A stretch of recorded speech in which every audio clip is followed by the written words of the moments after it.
Hi everyone, I'm Chef Dennis, and welcome to Around the Kitchen Table. And it's again a beautiful day in Florida. I feel like that's just on repeat, auto repeat here, but you know it is what it is, and I'm loving it. So today we're here, and I have Susan Serra. How you doing? I'm good. How you doing, Chef? Oh, just loving life. It's been wonderful here in Florida. You know, we're getting ready for the wedding, so that's coming up in another. Yeah, congratulations. I think you should like invite the internet. You know, again, you know, the problem with the music is the issue. I would love to or stream it. You know, if I can find someone with a an iPhone, because I thought I could stream Meerkat from an Android, but evidently all you can do is watch on an Android. So if I find someone, or maybe I'll take Lisa's iPad and try and stream something from there on it. There you go. You know, I invited the internet to to an event once. I'm serious. I really did. Some years ago, in 2006, I was newly enamored with roses and growing roses. And over a year or so, I had this big, huge garden. I mean, to the tune of 200 rose bushes. I was like nutty. You know, I'm obsessed. Whatever I do, I'm obsessed. So I was in this forum, and then I invited, you know, we're all like a group of friends. You know, you get to be friends. You know, like I feel friendly with our viewers and so on.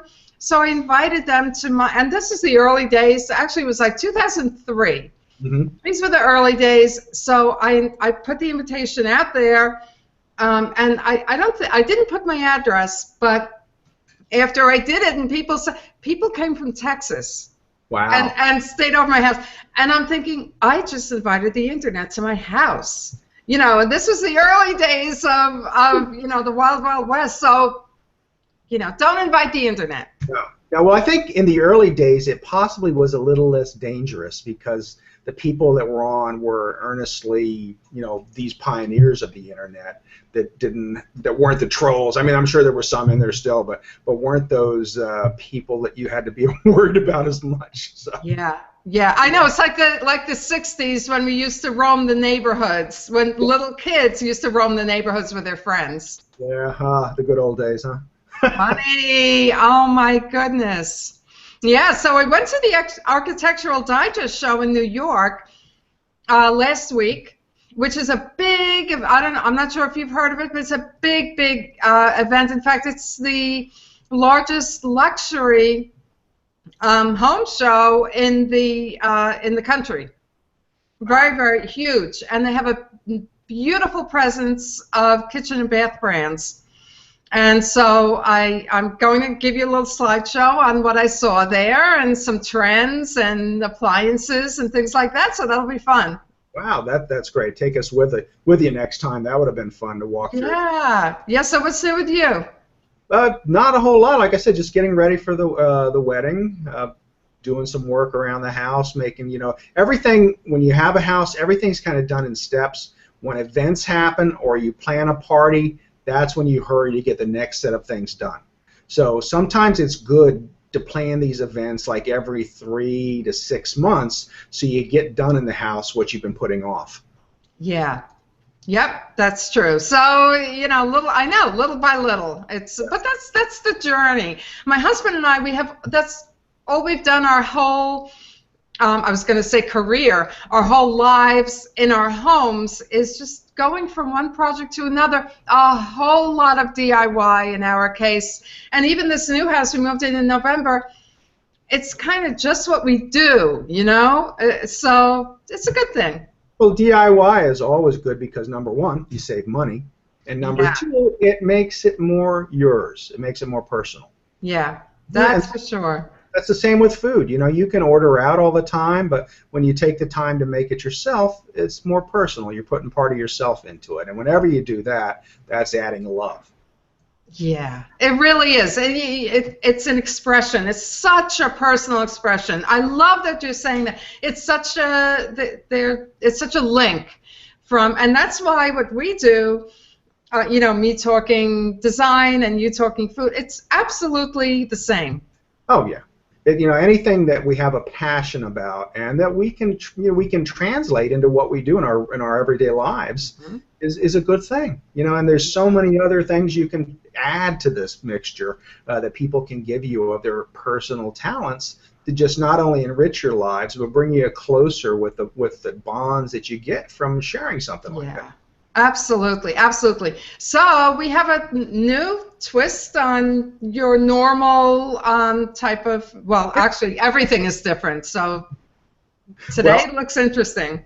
Today we're going to talk about doing a little bit of stir fry. And in the restaurants I worked at, I wouldn't say it was stir fry. It's still saute because I'm not using a wok or a flat grill for the most part. But it doesn't mean that even though I'm not classically trained as an Asian chef, or I haven't really dabbled more than dabbled in Asian cookery, it doesn't mean you can't do it at home, because like everything else, companies, places are making it easy and easier for you to do that. Your supermarket carries a nice line of Asian-style vegetables to help you in this. In fact, when I was picking this stuff up today, they actually had a bag of stir-fry vegetables. And I looked at it and I was tempted and went, there's a couple things in there. I didn't like the cuts on them. But, pressed and you don't have time and you want to grab a bag of something that's already there and a bottle. Now, I brought some sauces on. This is a pre-made teriyaki sauce, and I'm not pushing the button, but it's something that I buy because it is gluten-free. Okay, now, right now I'm soy-free, so I'm not eating anything with soy in it as well. So, it's all about my health and, getting healthier, and this is one of the things the doctor had for me. But I found out that there's an alternative to soy sauce, and it's called Bragg's Liquid Aminos. Wow. Yeah, and it's supposed to taste like soy sauce. And from this, you can make teriyaki sauce, you can make other things. So I have not toyed with that yet, simply because I'm on this crazy diet. Chef has lost 25 pounds. Oh my gosh! Yeah, look at how loose that your coat is fitting. Remember how it was bursting?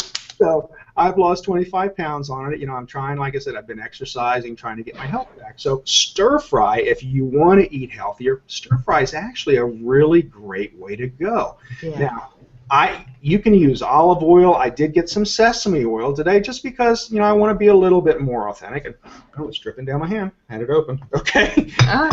Love the smell. I do love the smell of sesame oil, so that's not a bad thing. Yeah. No, I mean, a little bit, a few drops, it adds to the fragrance. Right, the fragrance and the flavor. Because we're talking about, like I said, this is not authentic Asian cooking. Okay, this is Asian cooking via an American. Okay, so it's going to be changed. But just like Italian food, you go to Italy, they don't really eat all the things that we eat that we call Italian. So there's a lot of liberties with food, and you shouldn't be afraid to try it. But like I said, there's so many different sauces. This is a teriyaki, which I've used before, and it's really tasty. You can, of course, make your own.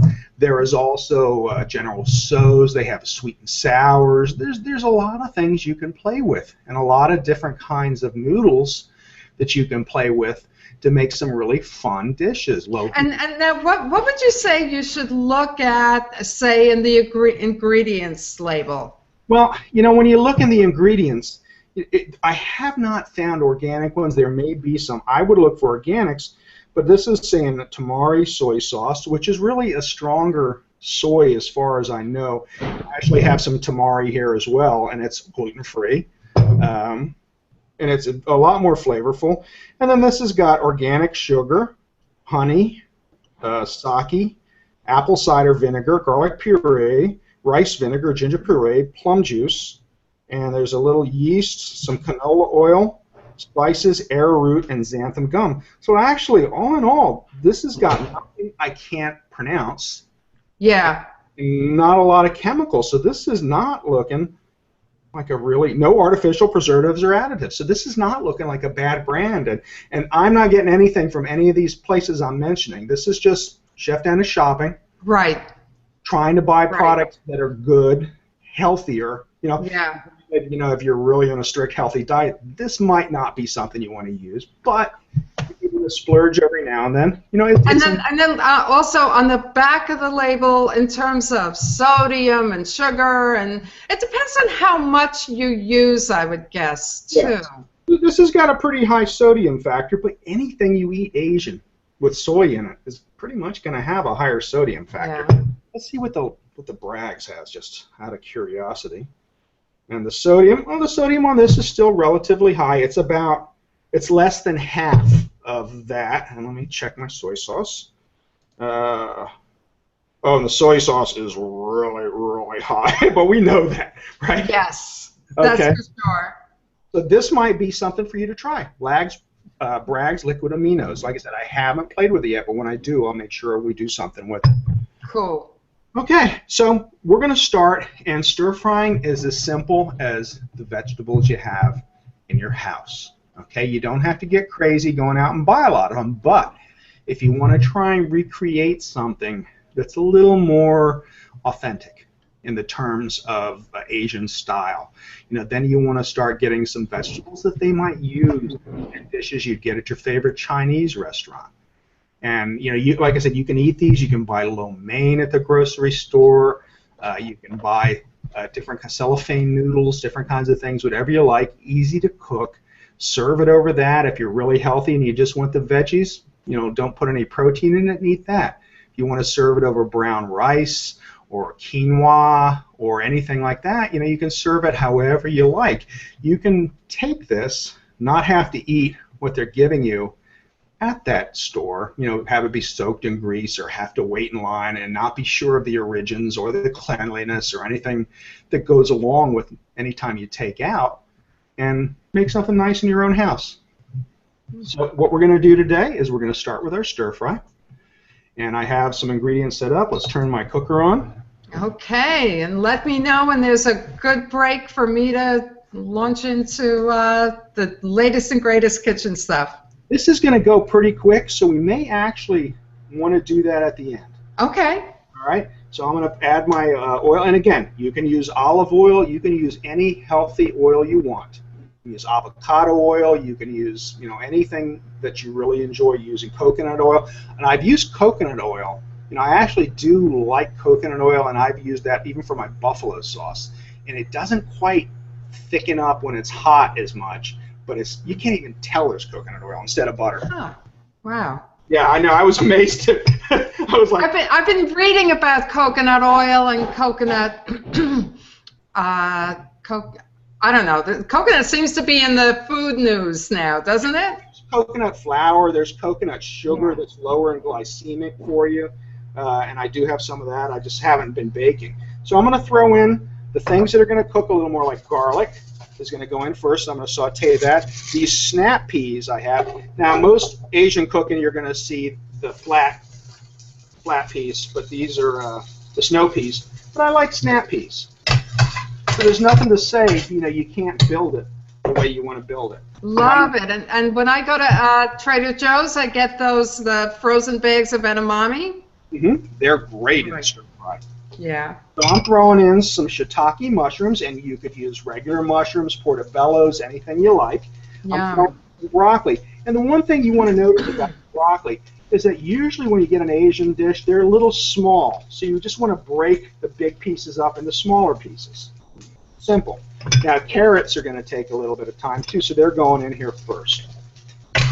All right, so what I'm going to do is and I would have used a smaller pan, and I thought I was going to have more volume, so I went with a bigger sauteuse instead of the larger pan.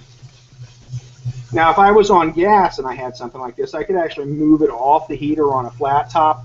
I could move it off the heat, pull my stuff over to the side that is done, and then continue cooking on the hot part. Ah, okay. That's what you do with a wok. You pull everything up around the corners and work from there. Now, what you want to remember about a stir fry is the vegetables are going to stay crisp.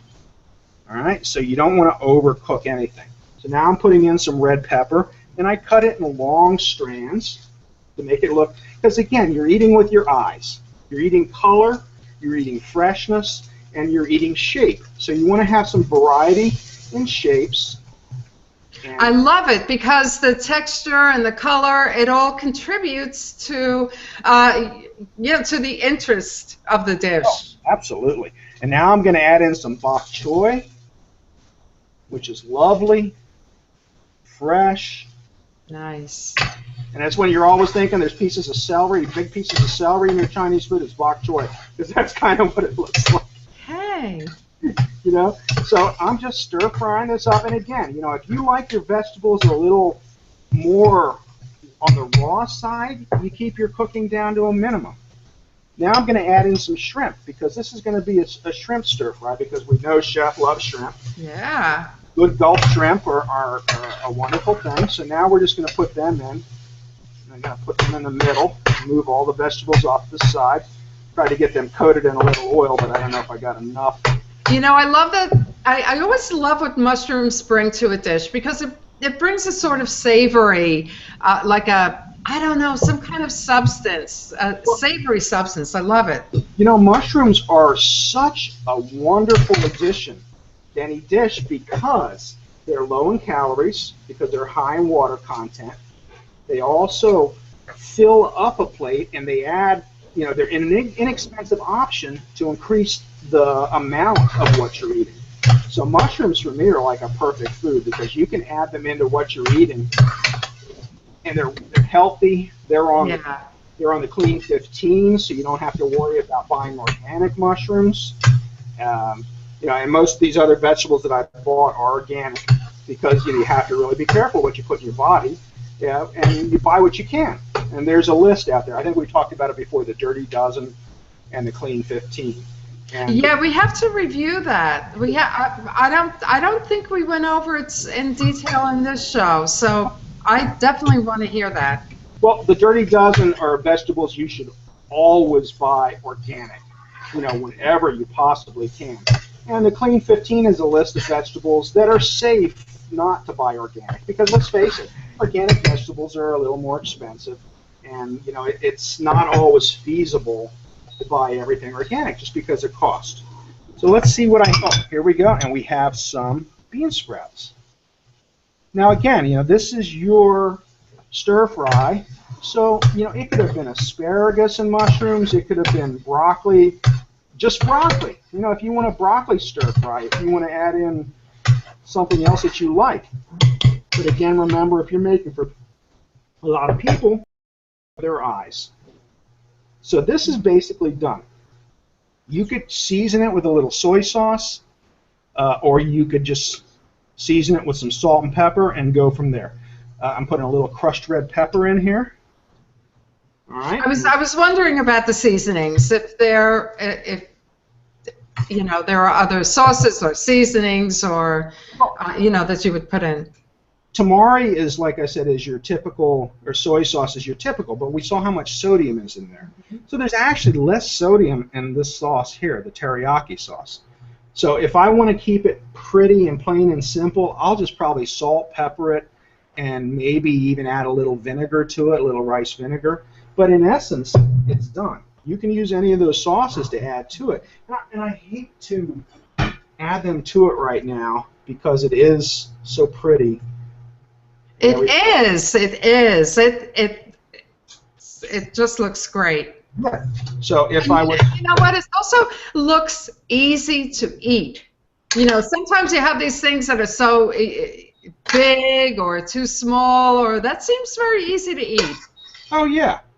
And that's because the vegetables were done so they were more bite-sized. Right, everything is cut up nicely.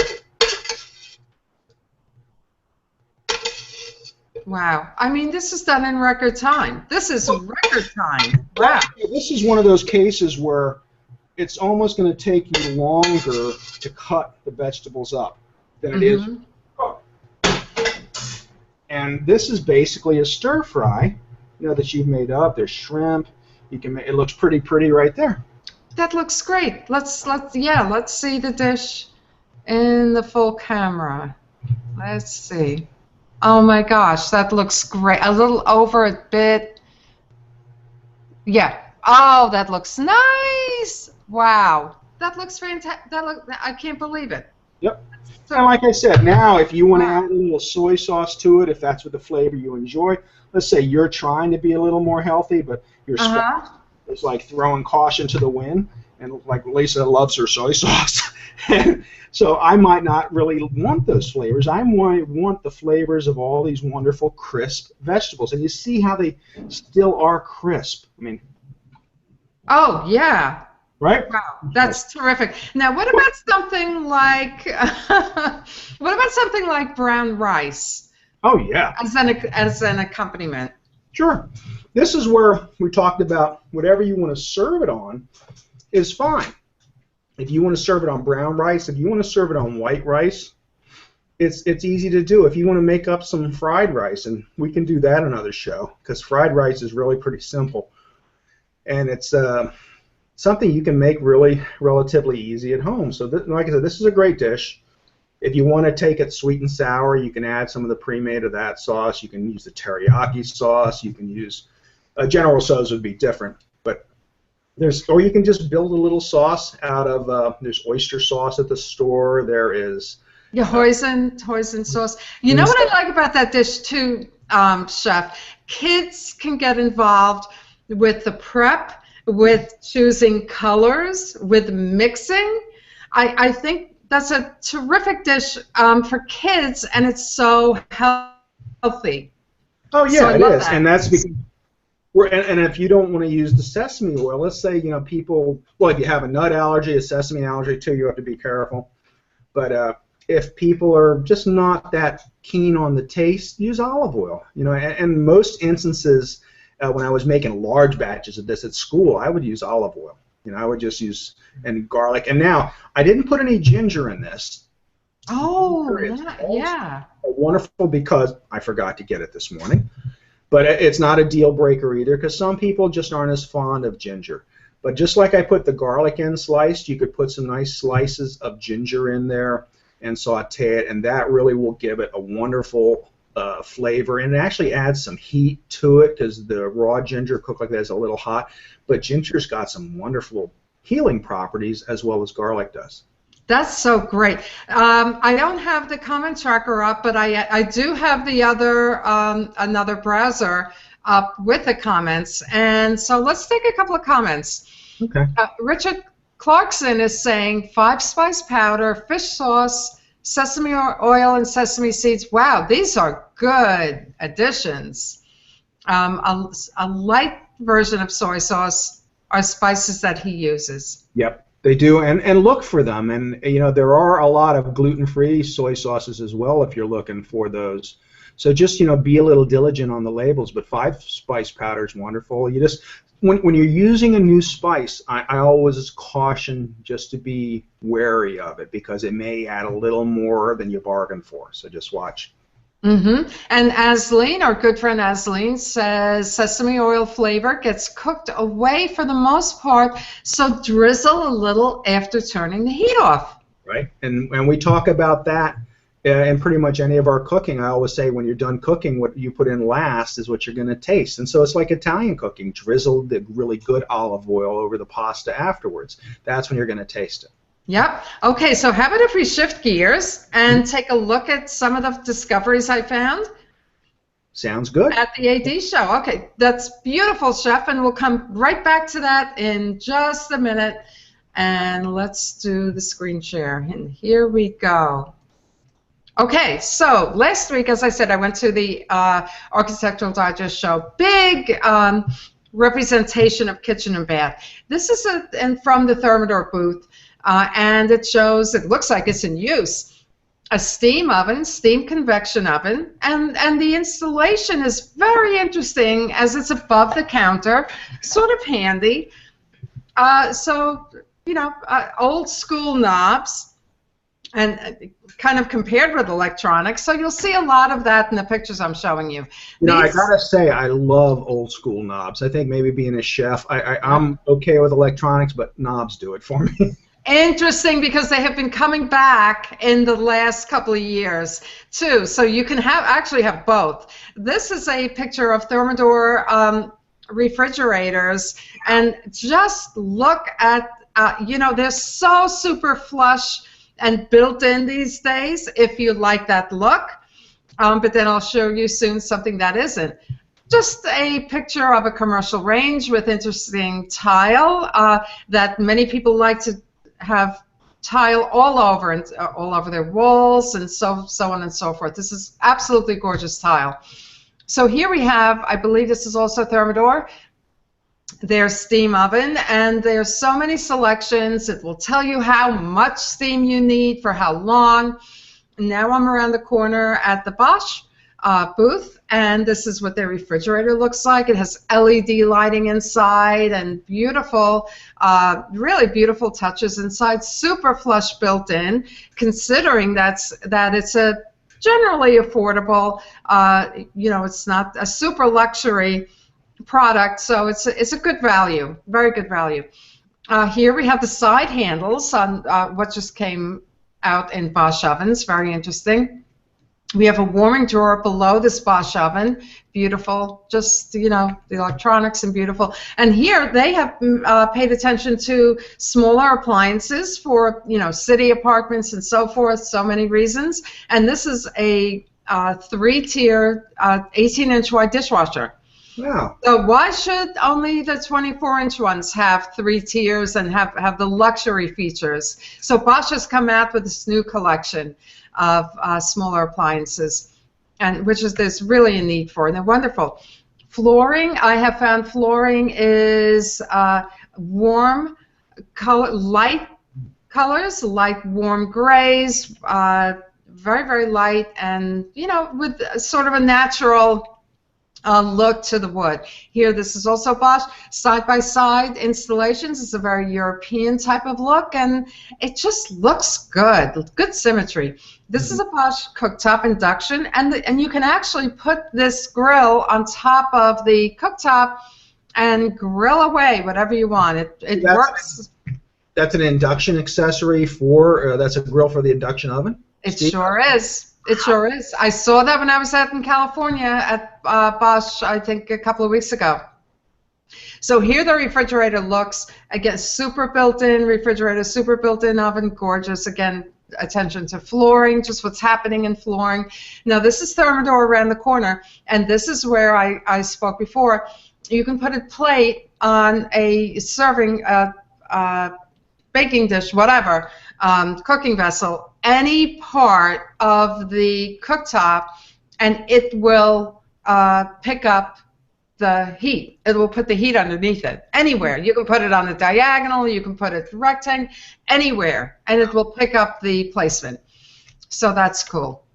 Again, flooring, light, natural figures to it. I just thought I'd pick that up. Smeg. You know, we like Smeg. They are old school and old school knobs. And again, I'm with the flooring, looking at flooring.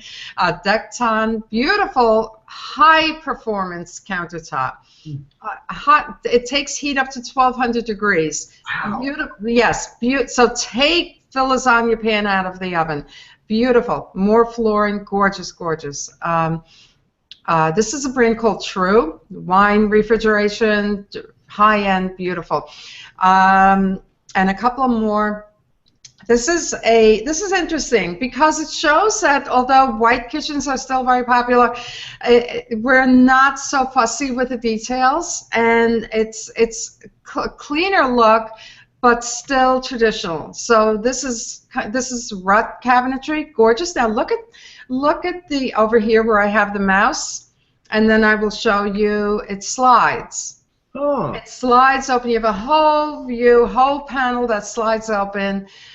Storage, gorgeous walnut insert storage for dishes, whatever. More light flooring. I was seeing it everywhere. Seeing that everywhere. This is LVE, I think.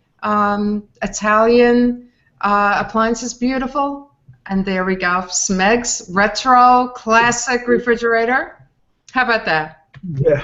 Cool. So I'm just going to flip through these and a little more. And there's a brand called Big Chill, which also does retro. And how about this, a plaid refrigerator? Wow. How about that? So this is a lot of cool cool stuff.